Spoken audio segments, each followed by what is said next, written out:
Skill stacking for an aviator isn't about collecting qualifications or hours. It's building a capability profile that holds up when the day gets dynamic, when the airplane, the weather, the schedule, and the humans stop cooperating. I know most of us have had that before. And the technical way to look at it is simple. Every new skill should raise your ceiling and raise your floor. Welcome back to the Pilot Network podcast, the show geared to bring you the tools, resources, guests, and stories to get the most out of your life in the air and away from the airplane. I'm your host, Adam Uhan, co-founder of TPN, and we are diving into skills, mad skills today. Actually, more of stacking those skills together to get the most from the time you have available to move your career forward. In case you've missed it, we're talking about skill upgrade all month long over on TPN Pro. Check it out at www.pilotnetwork.com and hit the Pro button up there, or check for the link in the show notes. Either one is fine. This idea of skill stacking, which is so common outside of aviation, seems to have a natural fit with what we as pilots do. In fact, it is how we trained in the military and how I personally think about my own improvements. All right, so the technical model that I'm kind of talking about here is capability, not credentials. Yes, we as pilots have licensures. We get our upgrades. We do all that good stuff no matter where we are in our career, whether we are military, whether we are civilian, as a professional, as a general aviation enthusiast, whatever it is. A credential is more of a proxy. The capability is what shows up when the plan falls apart, the automation is lying to us or doesn't do exactly what we've input, garbage in, garbage out. The weather degrades, the jet isn't cooperating, the airplane's not cooperating, maintenance issues, whatever it might be, you still have to make the right call at the right time. So what I have found has helped me throughout my career, and I didn't learn this early, I kind of learned it osmotically, I learned it as I progressed, was that we build stacks around transferable control laws, skills that generalize across the platforms. So I think of this in 4 layers: aircraft control and energy management, so your hands, the flying of the airplane; systems and automation management, what's going on in your head, how that kind of connects with the airplane; mission execution and decision making, that's your judgment; and then leadership, instruction, and standardization. That's kind of the influence that you have on your crew and other members of your core group or your squadron or the people that you fly with as an aviation enthusiast or whatever it might be, but the people that you influence in your group. You don't stack by adding random items. You stack by picking the next skill that raises the ceiling on performance and raises the floor on safety. That is really key. If we think about it in a more generalized context, is you want to be able to perform. That's what's going to set you apart when you're trying to get that next upgrade and you might be in competition for it. But the bigger and more important piece for all of us as aviators is raising the floor and being a safe, competent pilot. So whether we're getting our PPL and we want to go out there and take our family for a joyride or see the sights or go get the $200, $300 hamburger, or we're the number 4 in a formation, we want to be the safe, competent pilots so people can have trust and faith in what we do.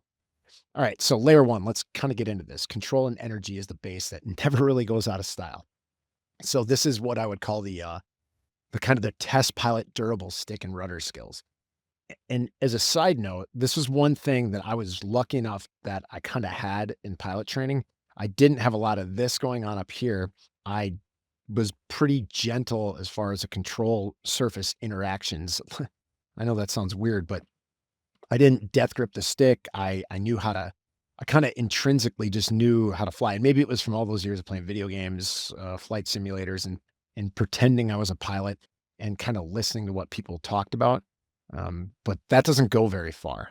You can have all of that in the world, but if your brain can't catch up, you're not going to get very far in pilot training, and you're probably not going to get that far in the real world unless you start to actually put some of the other stuff that we're going to talk about a little later.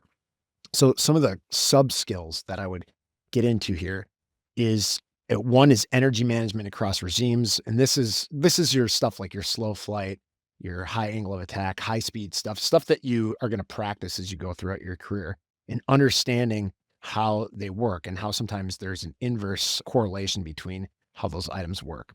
Crosswind and gust response, not crosswind technique. I know this sounds unique. Now, this is more in the landing phase, but it could be, or I should say takeoff and landing phase. You could get more into detail on stuff like flying cross country and what a crosswind can do to you, but that's not really what we're going for here. This is kind of that raising the floor of safety. The crosswind and gust response of what you have, kind of knowing ahead of time what you're going to be doing in those cases. And we'll get kind of more into this as we go along. All right, trim, discipline, and control harmony awareness. Now that sounds really cool. Hey, there's one thing I remembered heavily from my days in T-37s was flying the airplane with the trim tab. Not a great idea. You set the trim for a speed, and then you let the airplane kind of react to what you're inputting.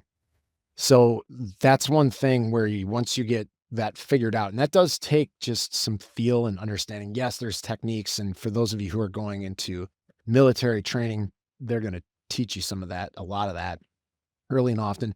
And for those of you out there in the real world who are learning this on your own and don't have it rammed in your head, this is something that you need to practice and think about. This is where chair flying will come into a lot of assistance and support to get you there quickly. Just understanding how many blasts of trim that you might need on the trim wheel, or if you have a yoke or stick control trim actuator or actuation control, that is something that you can learn from that as well.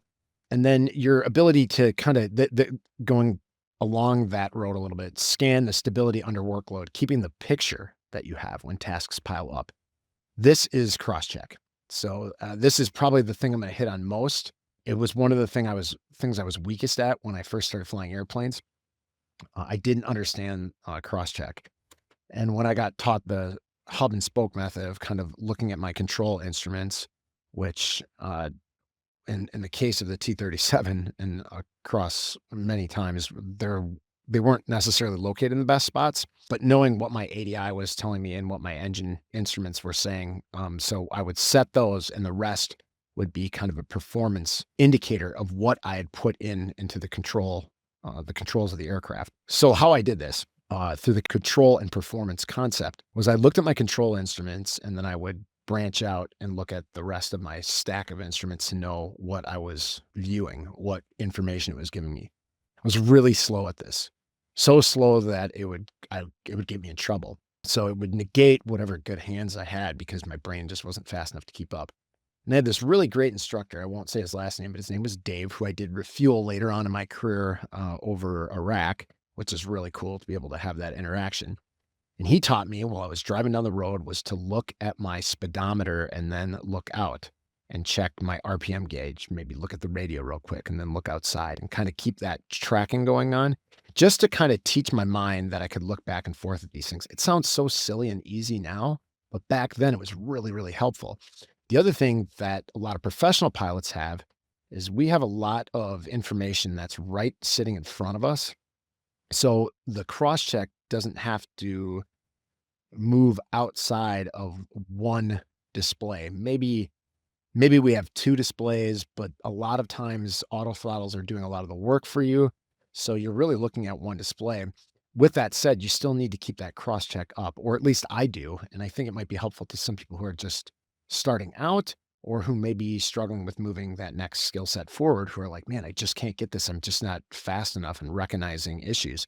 Let's kind of start playing around with some of these techniques to get you moving in the right direction.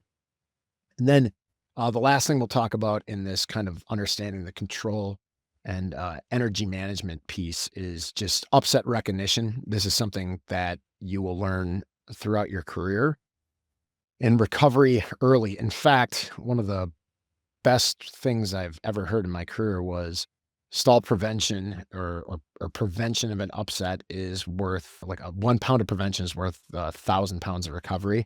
Couldn't agree more, but you might find yourself in a situation where you can't do much about it, where you get into an upset situation and you have to recover. So for the professionals out there, most guidelines are very specific in either your company manuals or your military manuals, and apply those almost as you would a boldface or a memory item. In a lot of cases, they are.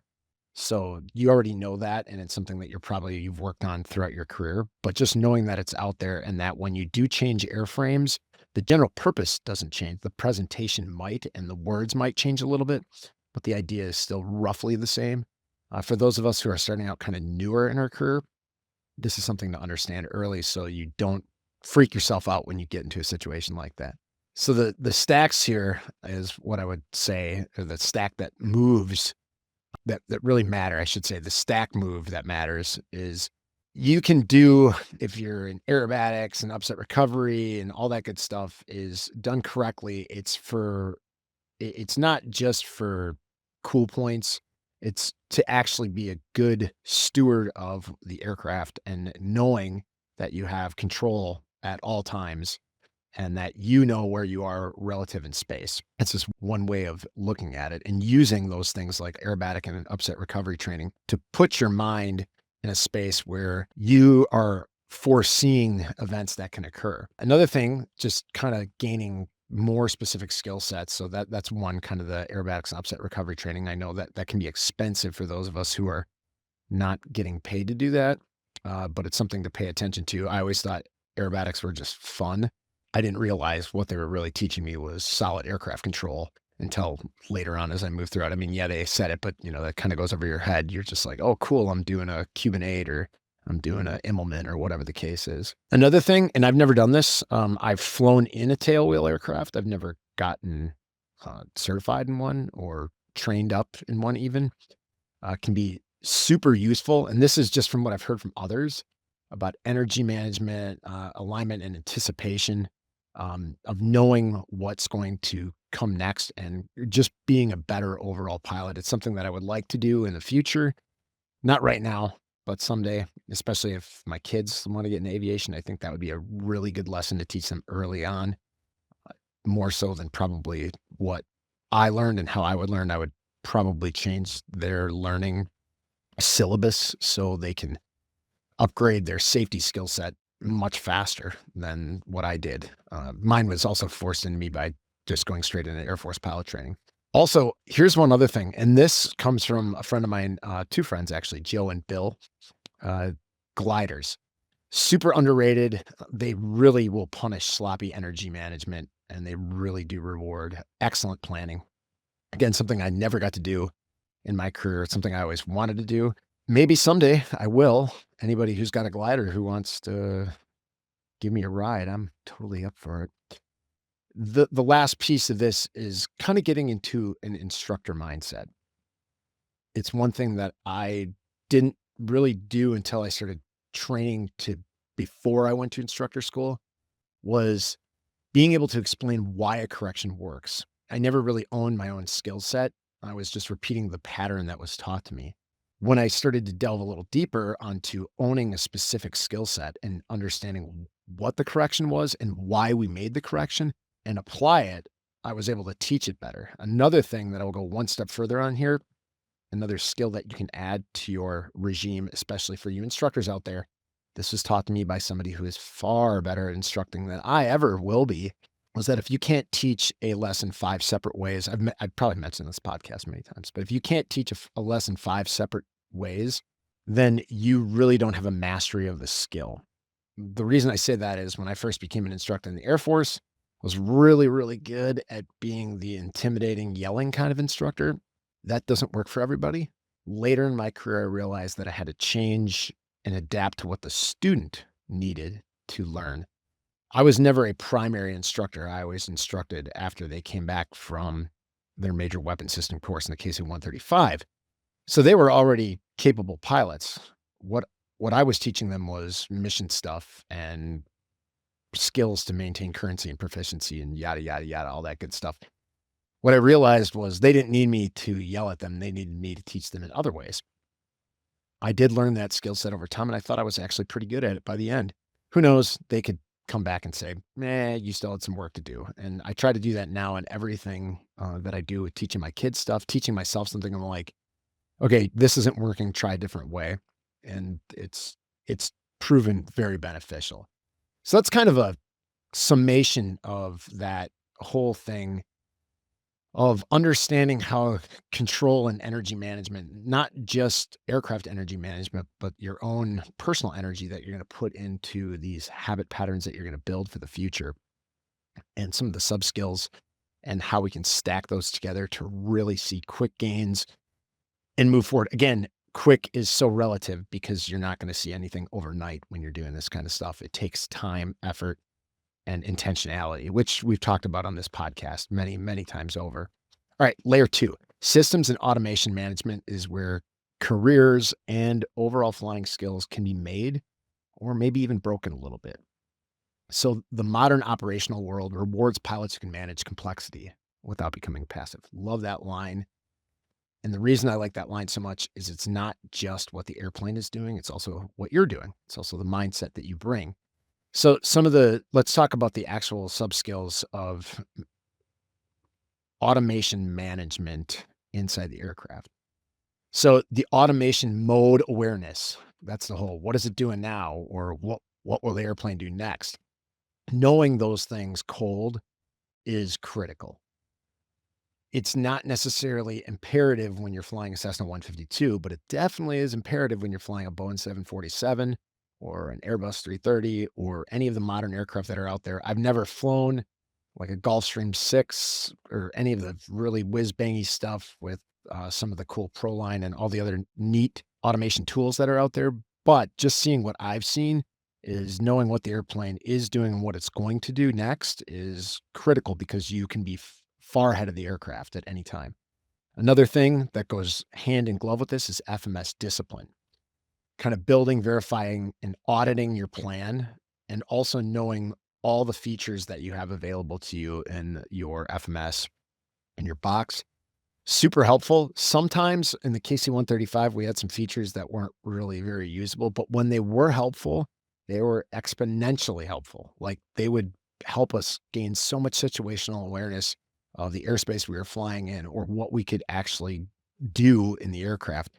Even though the FMS and the autopilot didn't talk to each other until later on in my career, I found a lot of help in that, especially in the Block 45, which was the latest version. There's a lot of stuff that I could go on in a deep dive on that and talk about things I didn't like about that. But as I get older and more further removed from flying that airplane, I'm starting to forget a lot of that stuff.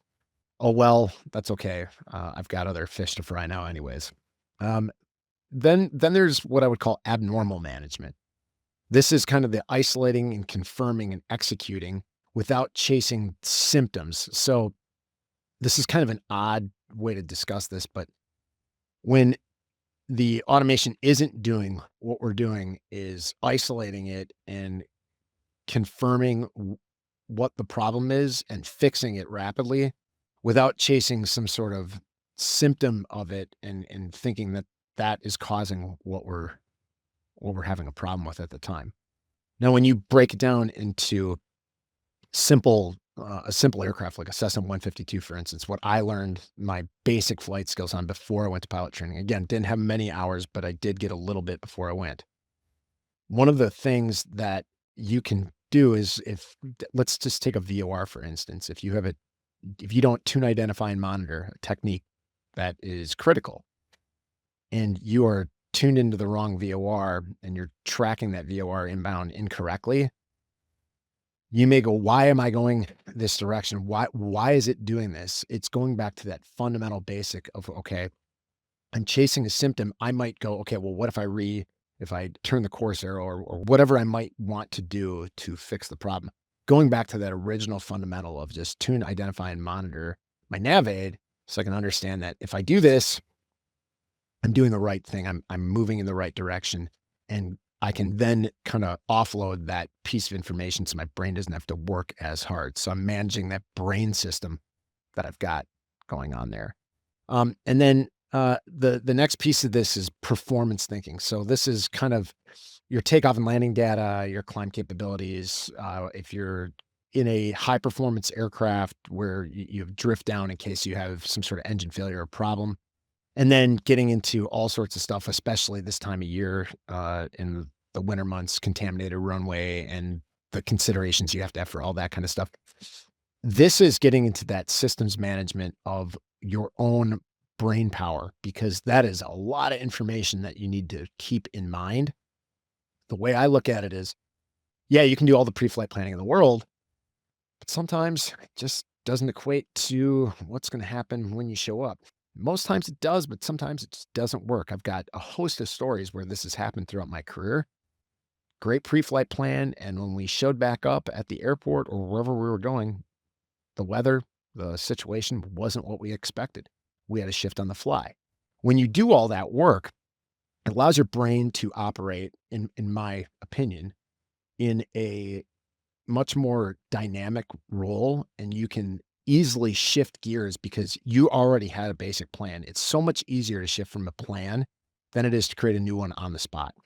Just think of I liken this to throwing a party where you're inviting 10 people and instead of 10 you have 20 that show up. Well, you already cleaned up everything. You've got some drinks and food and whatever for the 10 people, but double the number showed up. It's much easier to go out and say, all right, I need this person to grab this, or I need to go grab this real fast, whatever the case might be, to have a great party for 20 people instead of 10. When you're in the airplane, if you have a basic plan or even a very detailed plan and something comes up that's totally off the beaten path, you can say, okay, I can shift pretty easy to this backup that I have kind of that we've already discussed a little bit. And that's something that we did in the military quite a bit. Did we execute the secondary or tertiary plan often? No, not that much. But when we did, it was pretty benign. It wasn't really that challenging, even with like I had a total right system hydraulic failure.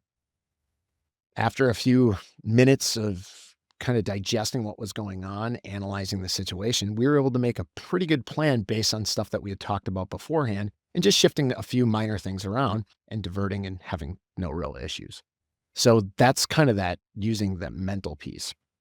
And then I think the last piece of this is kind of data literacy, just understanding the trends that you're seeing, not only in the airplane, but ahead of time, stuff that you've read in your read files or whatever your company gives you, or stuff that you've read in FAA circulars, understanding those kind of trends, the limitations of your own aircraft and your own self limitations, knowing when fatigue sets in. This is kind of a combination of both the brain system and the systems of the aircraft and what the airplane is telling you, taking that into account and then putting it into the real world and putting it into action. So here's a couple stack moves that matter here. If you can teach the automation that you're dealing with, you are an expert on it. And when you are an expert on it, it cannot throw you really for a loop. I mean, in 95% of the cases, every now and again, there's something that could happen, code interruption, whatever the case is. But you'll understand it well enough to teach it, and then you shouldn't have a problem with it. The other thing that we do both in the professional world now, and I did often in the military, was both manual and managed flying. What I mean by that is sometimes we would hand fly with the flight director on, sometimes raw data, and then back to managed modes. And we would do that in situations that were kind of neutral, where we wouldn't have to figure it out on the fly. I think some of that's going away, or did go away, and it has been brought back to practice that. Now it's not practiced as much, but good pilots are constantly aware of when they can shift out of managed modes and go back and revert to manual. And honestly, it's kind of fun in my mind. So those are a couple things that are good techniques to keep up with. I think in the military, it's practiced a lot. I can't speak for all the airlines out there, but I think most of them push some manual understanding of aviating their aircraft against as opposed to just managed flying. And then the last thing that I look at is study failures that look like pilot error, but really are just mode confusion. So if going back to that first thing is if you can teach it, you are an expert on it or know it very well and you won't have many issues. If you don't know the management and automation well enough, it's not that you don't understand the aircraft or how to fly the airplane. It's that you're confused and that can compound very quickly. I've seen it in the simulator. I've seen it with myself in the simulator where I was a little confused on a mode and that kind of led me down a bad path. I was able to correct it, but it's just so much undue stress and results in kind of a not clean looking ride. So those are kind of things that we want to work on. This is the layer why two pilots with identical hours have radically different command of their readiness in the aircraft and command of the automation, FMS, and everything that the airplane gives you. So, looking at those things that we talked about, those core sub skills, and then how we can stack those things together can make us even more of an expert than maybe we already are. And honestly, it produces way less stress for you when you're flying in the airplane or when you're going into a check ride or anything like that. At least that's what I've noticed throughout my career. All right, layer three. Mission execution and decision making is a real differentiator. I know this may sound kind of woo woo to some people, but in my mind, that what I've seen as an evaluator and what I've seen in myself is that this is the layer that makes you valuable in any cockpit across any airframe. Doesn't matter what you fly. And if you have a good command of execution, mission execution, decision making, you can really differentiate yourself. Now, how do you do that? Because some people say, well, you're just kind of born with being a good decision maker. I don't know. I've seen some people who don't make the greatest decisions outside of the airplane do some great work in the airplane and vice versa. So, some of the core sub skills here are threat and error management as an operational habit. It's not just a briefing checkbox. This is something that you can do in your day to day life, and you will probably start doing subconsciously. And if you're doing that on a regular basis, it becomes a almost rote memory item when you're flying the airplane, where you're doing it randomly, or not randomly, but you're doing it repeatedly throughout the flight, and you don't even really know it's working in the background. It's kind of one of those operational pieces that works in the background the entire time while you're just aviating and doing your job. Workload shaping. What does this really mean? Well, what do you do early to keep later from it becoming urgent? What have you knocked out now so you don't have to do it later? These are what I see when I cross the ocean is people who kind of set everything up as we cross.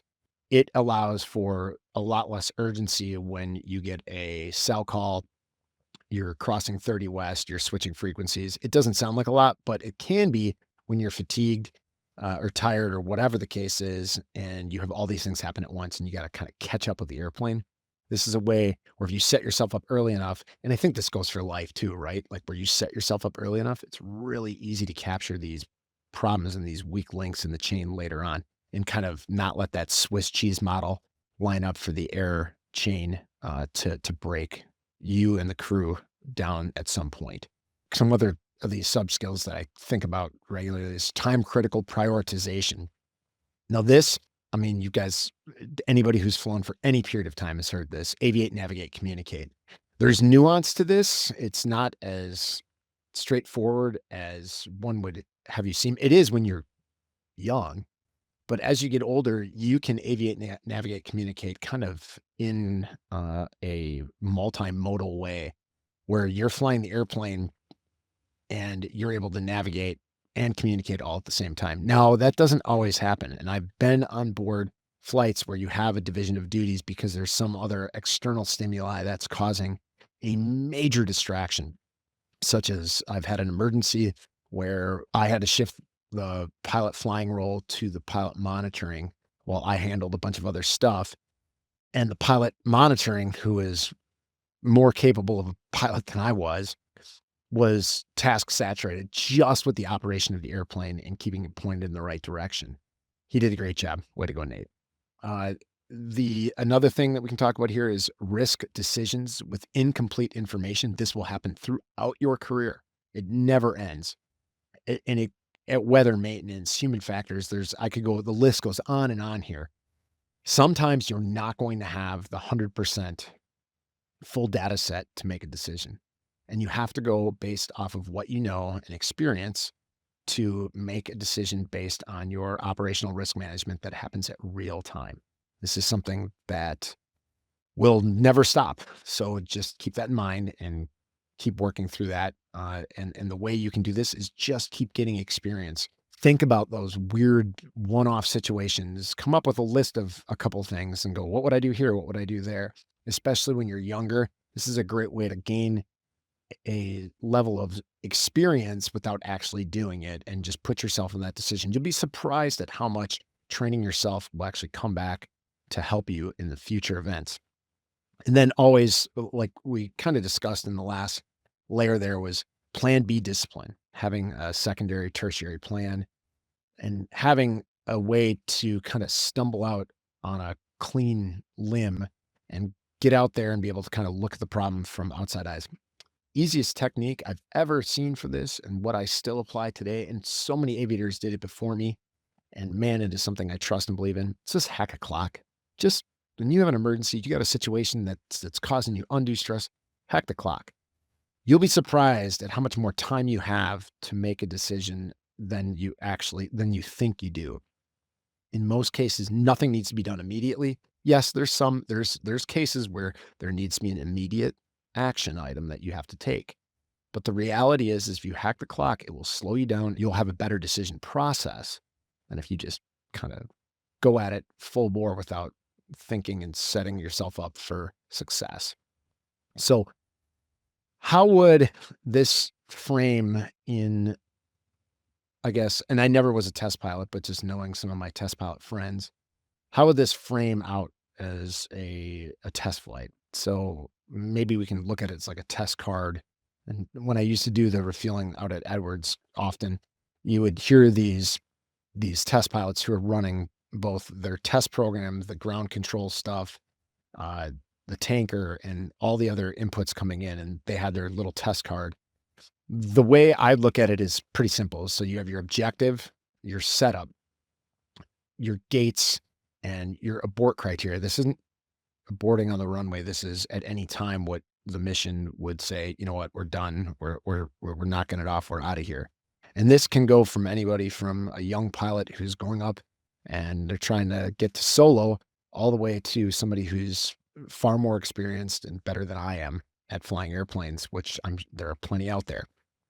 And then the data to confirm you're inside the box that you're in. Now, for a test pilot, this is in the area and knowing that they're not busting boundaries and doing all that stuff. For the rest of us, this is knowing that we're on track, doing the right thing, getting to where we need to be. It's pretty easy as an airline pilot to look and say, okay, yeah, well, if we keep going on this route, we're going to make it.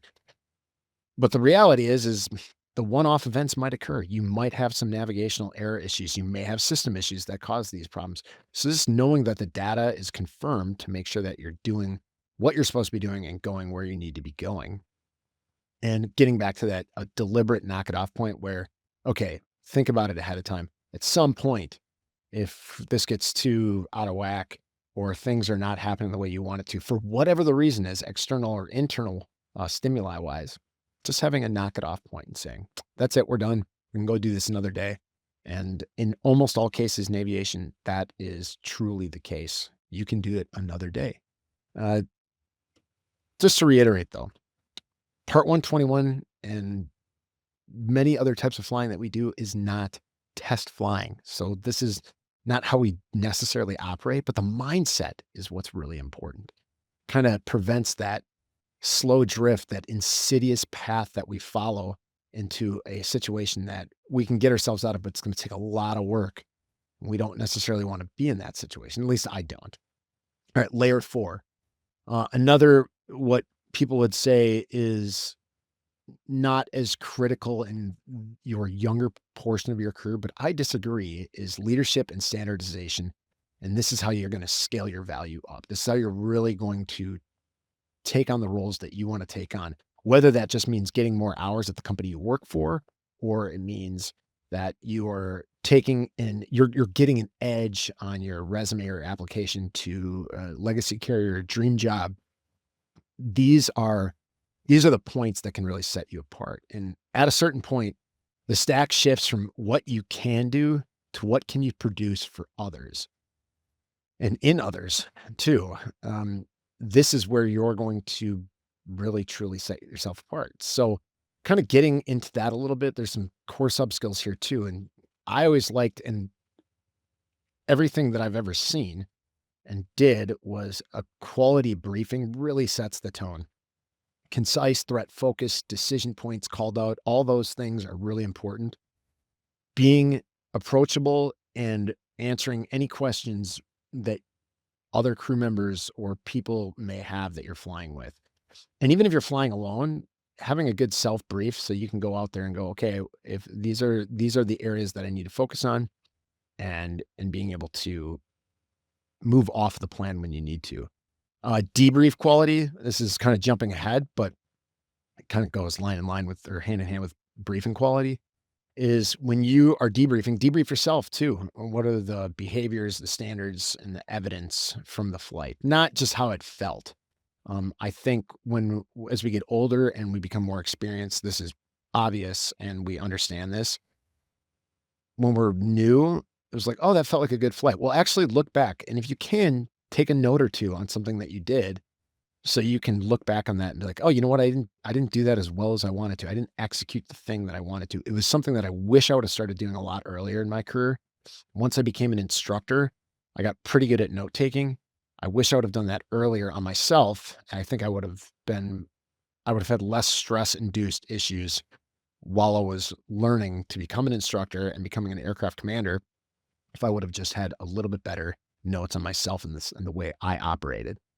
All right, for those of you who are moving into the instructor realm, which is a lot of people, because there's a lot of young CFIs and CFIIs out there, when you teach, diagnose the root, don't just correct the symptom. I know I sound like I'm preaching at you right there, but that truly is a reality. I see that a lot. I did it myself. I would correct the symptom of what the problem was and feel like I made a difference. And the reality is they would go out and do it again on the next flight. So I would look at what the symptom of the issue was instead of the symptom that occurred. What was really hard is when I was an instructor working with folks who'd been flying the airplane for quite a while and they just weren't proficient. I didn't know how to teach that. I didn't know how to correct that. I would always correct the symptom. I would rarely correct the root problem. And it took me a long time to figure that out and how to approach that with people who are senior to me or more proficient, or not necessarily more proficient, but who had more experience than I did. That rolls right into the next thing, and that's CRM maturity. So crew and cockpit resource management maturity is really critical in this whole line of leadership and standardization. This is being assertive, of course, without kind of overstepping your bounds when you're younger and new, and also being assertive and not coming across as dictatorial when you are the person in charge. So calm, non-theatrical communication, precise, and knowing when's the right time to speak and when's the right time to kind of keep quiet. Being a talker, this was something that I actually did, I think, fairly well in the airplane. I was pretty quiet when I needed to be quiet. And there were other times where I realized that somebody needed more communication from me than not. It's a skill set that took me a while to hone, but I felt was one of my stronger capabilities as an instructor towards the end of my career. And then standardization. I think this is, to me, one of the most important things in all of aviation. There are so many techniques that you can do within your own skill set and what you've heard and what you've seen. And that's awesome. You should make a lot of these things your own. But some of the basic stuff that we do being standardized is super critical because you keep everybody on the same playing field, whether it's communications or if you're in the military, doing the same set of things. So no matter who you fly with, they can count on you and you can count on them. And that standardization piece is truly important in reducing the variance, and it still doesn't crush your judgment or your own capability to do certain things, but it brings a cohesion to your crew. And also, if you're doing the same thing over and over and over again, you've standardized. If you're flying alone, this is going to become very, again, operating in the background, I spoke about earlier. And when that operates in the background, your mind opens up to be able to do more things. And also, as you fly more complex equipment, you're going to feel more comfortable with the speed that you're having to deal with, the difficulty, not necessarily difficulty, but the technical nature of flying, like, let's say, more challenging instrument environment type flying, like when you go and fly instrument approaches that are full procedure turns and stuff that you hadn't seen before and learning how that works, you're going to feel more capable because your mind is going to have more space to operate within. The last piece of that is If you can do this and build other pilots, you are super challenging to replace because you are now essentially exponentially creating better pilot community and better group. That's what TPN is kind of all about, not just about doing it for yourself. It's paying it forward, right? So that's why I look at it like that. This is better than just logging hours. This is logging credible experience that you can take to your next employer and for your own self and be better at your job. All right. The 3 rules to building these smart, skill stacks is you don't rule 1, don't stack redundant skills. This is kinda collecting more procedural ratings that'll reinforce the same pattern. That doesn't expand your capability much. That's an example right there. A better way to look at this is pair a procedural strength that you already have with a perceptual or decision-making strength that you have. So, a good pairing on that would be, or a couple examples is, like, you have really good IFR proficiency. You are an instrument guru, and you also you're getting into upset training at your company and understanding that really well, or you're new to that and you're learning that as a general aviation enthusiast. Having those 2 things together puts you in a great spot because that is a place where you can have real issues and they can turn pretty disastrous pretty quickly because of the nature of instrument flying and where you are in space when you are doing true IFR flying. So just one kind of thing to put together. Another thing, the 2 skill sets that are together, we talked about it before, was that 121, or excuse me, not 121, but just automation mastery in general, plus raw data hand flying. If you can do those 2 things well, you've got a real solid base of knowledge on the airplane. And it's something that I think most pilots are challenged with throughout their career, especially if they're changing airplanes on a regular basis, because the hand flying skill set will come probably faster than the automation management will if the airplane is very different in automation, i.e. Boeing to Airbus, or uh, something to something else, some basic aircraft to something that's got a lot going on in it, or is more challenging just in learning the initial phase of it. Again, I haven't flown a lot of corporate, I haven't flown any corporate aircraft, I guess, except for the Beech 400 back in the pilot training days, which I don't remember anything about. And I remember going from the T-37 to the Beechcraft T1, as it was called, was like a huge jump. And some of it was kind of challenging for this little smooth brain to understand. So those are just a couple things that you can pair together. And also, when you start thinking about this in another way, is if you have 2 skill sets that aren't very strong, putting more effort into those instead of already doing what you're good at more of because it feels good, that dopamine hit of, "I'm good at this already, I can get even better." That's cool, but bring something else up to that level, and then you can go back to that. It's something that I think applies to most things in life, and it's something I think I have a hard time with anyways, is, "Hey, I'm really good at this, why would I wanna do something else when I can get better at something else if I just put some discipline, time, and intentionality behind it?" Alright, rule 2. The alternate depth and breadth. So a strong rhythm here is go really deep until a skill is reliable under stress. This is what I like to say, instead of like 1 mile wide, 1 inch deep, go 1 inch wide, 1 mile deep, and you will be very reliable under stress under that skill set. Then when you have something like that down, that's when you can start to go broad to expose it in a new context. And then you go deep again. Then you go that 1 inch wide, 1 mile deep. The crazy part here is those in military training, that's not how it works, right? It is, or who've gone through military training, is the fire hose effect. You get all that sprayed at you in a relatively short period of time. So once you are done in that environment, you kind of have to go on your own to start digging deep and figuring out what you can get better at and what time frame you can get better at it in. So it's just something to think about that way. The way I liken this to, or what I think about when I'm gauging myself, is breadth without depth creates fragility. Depth without breadth creates rigidity. I think that's kind of doesn't need an explanation, but in my mind, the way I look at it is this: if I know something inside and out, I'm really rigid and think everybody else should be doing it the same way.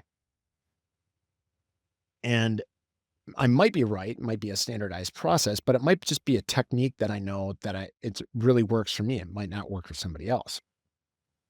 if I know a little bit about a lot of things and we're put into a situation that requires a more in-depth knowledge base, I can't be of service to those around me or to the airplane for that matter. So that's not a good balance to have. So the balance is, and I like that, go deep uh, on each topic you can as time permits and as you grow. And by the way, this isn't a sprint. You've got like 40 years of this stuff if you're starting in your 20s, right? So you got 40 years to become an expert at all of this stuff. And by the way, you'll never be an expert at it all anyways. So just understand that. And it's okay. And then let's get on to rule 3. Stack toward the next position that you want. This is not in a motivational way. This is like a technical viewpoint. So if we're looking at specific things inside the cockpit that we're flying, what are the failure modes of the aircraft? Like, what will the system revert to as things fall offline?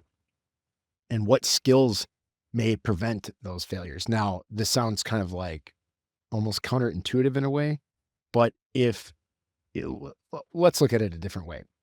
If you're flying an airplane and there is trend items like that might be, hey, people are doing this procedure incorrectly and it's causing this down the road. What are some skills or things that we can do here that would prevent those issues from coming to fruition? If there are mechanical issues in the airplane, what is something we can do to prevent that from happening, right? So that's kind of how I would compare those two. May not be a great comparison, but maybe I'm getting my point across there. Maybe I'm not. Let me know. Hit me up. Hey guys, pilotnetwork.com. If you like this or not, whatever.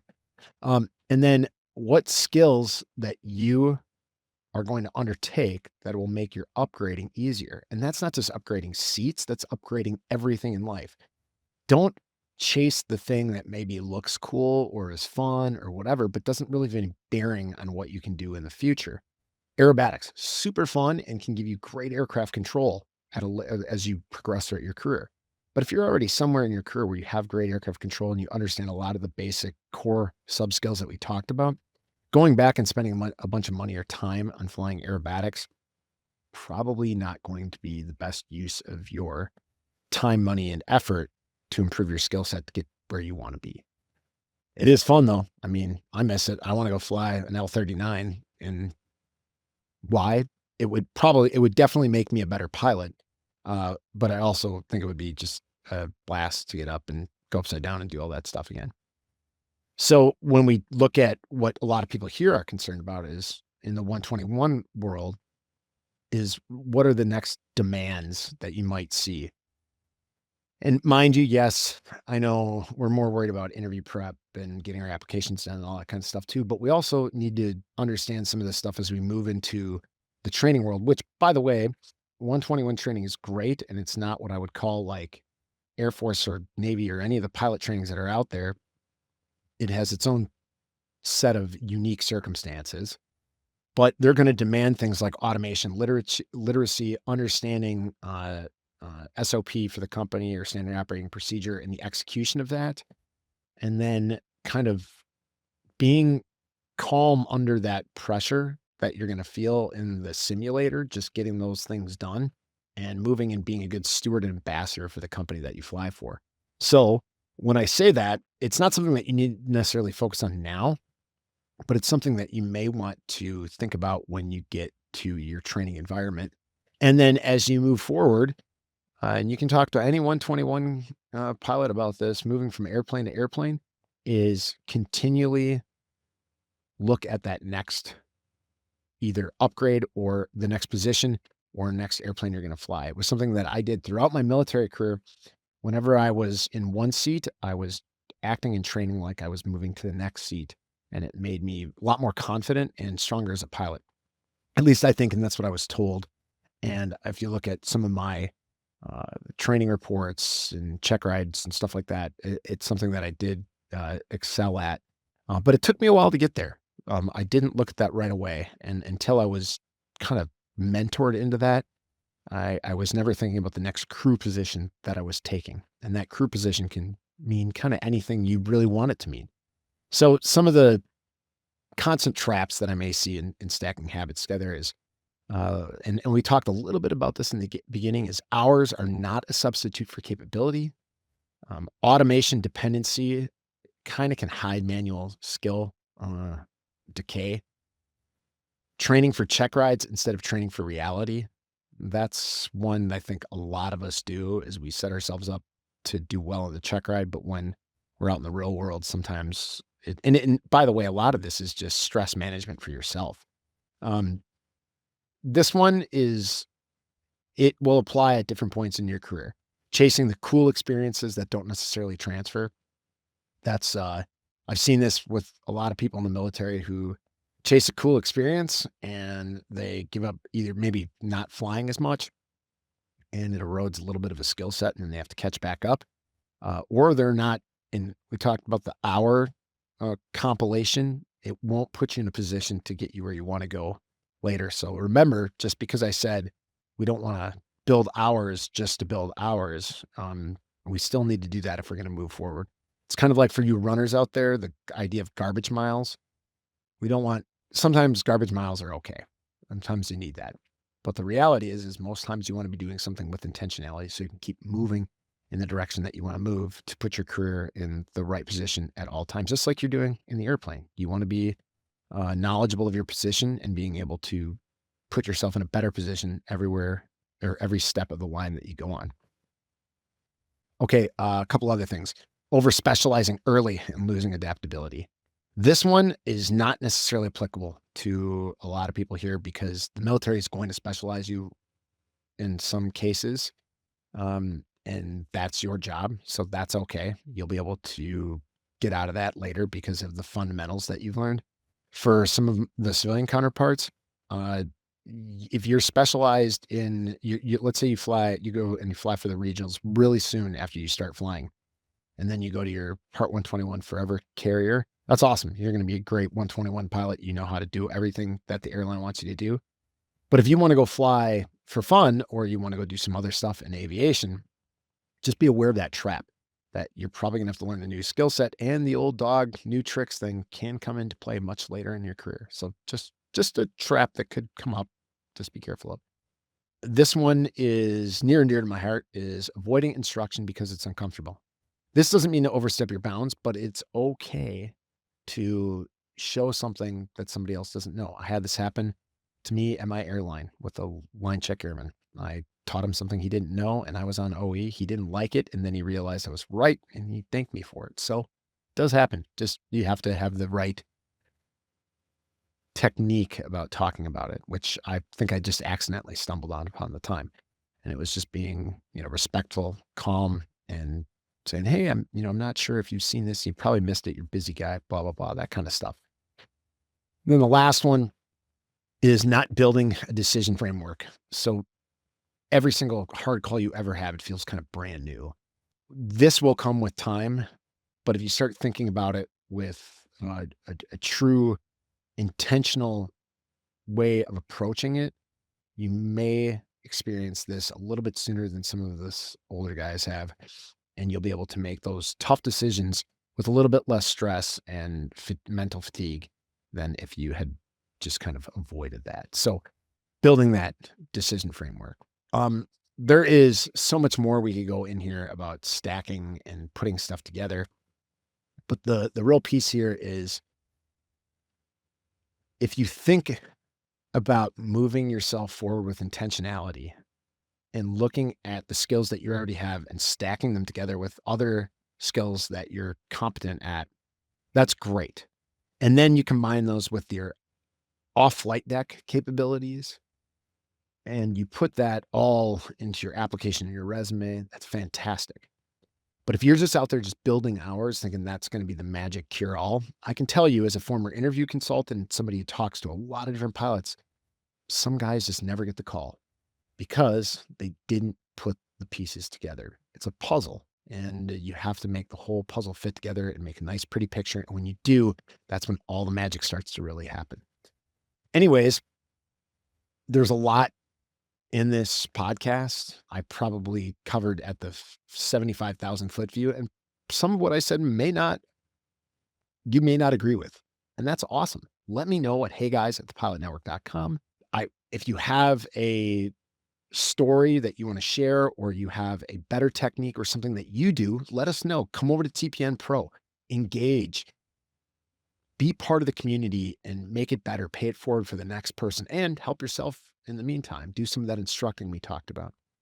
If you really thought that this was totally off base, I encourage, hit me up with that email, heyguys@thepilotnetwork.com, and I will come back on and do a redacted or retracted or changed podcast version of this. Any which way that you slice it, I want to thank you for listening. I hope that you learned a little something today. And no matter what, keep the shiny side up and the greasy side down. Fly safe, everybody.